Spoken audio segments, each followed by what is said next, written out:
नारी सिर्फ त्याग एवं करुणा की मूर्ति ही नहीं है, शौर्य एवं साहस की प्रतिमूर्ति भी है। इसके द्वारा किए गए वीरोचित कार्यों से इतिहास भरा पड़ा है। इतिहास में एक ऐसी ही वीरांगना हुई जिनकी शौर्य गाथा भारत के अनेक कवियों की कलम से लगातार मुखरित होती रही। भारतीय वसुंधरा को अपने पराक्रम से गौरवान्वित कर देने वाली इस वीरांगना का नाम है झांसी की रानी लक्ष्मीबाई। रानी लक्ष्मीबाई अपनी वीरता व राष्ट्रभक्ति के लिए तो चर्चित है ही, साथ ही वे स्वतंत्रता संग्राम की श्रेष्ठ एवं साहसी योद्धा के रूप में भी जानी जाती है। इसलिए ही तो वीरांगना लक्ष्मीबाई की वीरता का बखान करते हुए प्रसिद्ध कवित्री सुभद्रा कुमारी चौहान ने लिखा है कि बर्छी ढाल कृपाण कटारी उसकी यही सहेली थी। लक्ष्मीबाई का जन्म 19 नवंबर 1835 को वाराणसी के एक महाराष्ट्रियन ब्राह्मण परिवार में हुआ था। उनके बचपन का नाम मनु था। मनु की प्रारंभिक शिक्षा पेशवा बाजीराव द्वितीय के पुत्र बाला साहेब, नाना साहेब व उनके मित्र तात्या टोपे के साथ ही संपन्न हुई। मनु ने तैराकी, घुड़सवारी और शस्त्र संचालन में भी निपुणता हासिल की थी।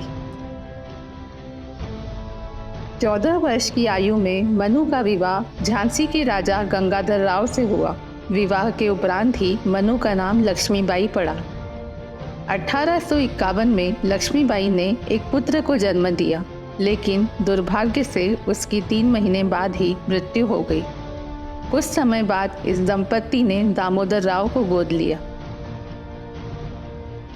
नवंबर 1853 में रानी लक्ष्मीबाई के पति गंगाधर राव का भी निधन हो गया।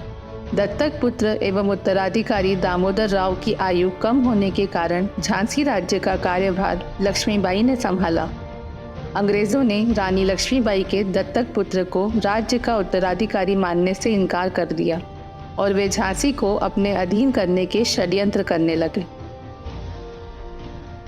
मार्च 1854 में अंग्रेज सरकार ने झांसी राज्य को अपने अधीन कर लिया।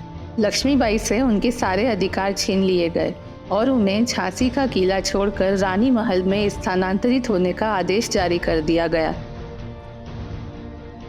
लॉर्ड डलहौजी की राज्य हड़पने की यह नीति रानी लक्ष्मीबाई को स्वीकार नहीं थी। उन्होंने अपनी सुरक्षा को मजबूत किया और एक स्वयंसेवक सेना का गठन किया। इसमें उन्होंने महिलाओं को भी सैन्य प्रशिक्षण दिलाया।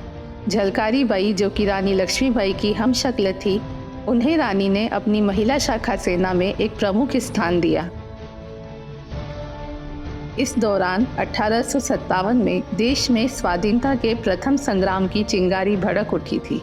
कहते हैं कि 23 मार्च 1858 को जब अंग्रेजों ने झांसी पर आक्रमण किया, उस समय झलकारी बाई ने रानी की हमशक्ल होने का लाभ उठाते हुए रानी को किले से सुरक्षित बाहर निकालकर अपनी अंतिम सांस तक अंग्रेजों से युद्ध किया।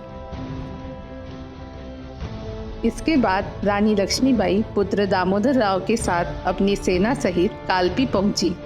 कालपी में उस समय तात्या टोपे एवं राजा मर्दन सिंह जैसे कई प्रमुख क्रांतिकारी नायक पड़ाव डाले हुए थे।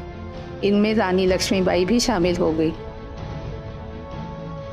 15 जून 1858 को अंग्रेजों ने ग्वालियर किले पर आक्रमण किया। 3 दिन तक घमासान युद्ध हुआ। इस युद्ध के दौरान रानी ने अपने युद्ध कौशल से अंग्रेजों को भी चकित कर दिया। वे अपनी तलवार से लगातार शत्रुओं को मौत के घाट उतारती रही, लेकिन अंत में शत्रु सेना से घिर जाने के कारण 18 जून 1858 को इस महान वीरांगना ने मातृभूमि के लिए अपना सर्वोच्च बलिदान दे दिया। ग्वालियर में रानी के बलिदान स्थल पर बनी उनकी समाधि एक शक्ति केंद्र के रूप में आज भी प्रेरणा देती है। रानी लक्ष्मीबाई भारत भूमि का गौरव बढ़ाने वाली एक महान वीरांगना थी। उनकी शौर्य गाथा लोकमानस में आज भी व्याप्त है।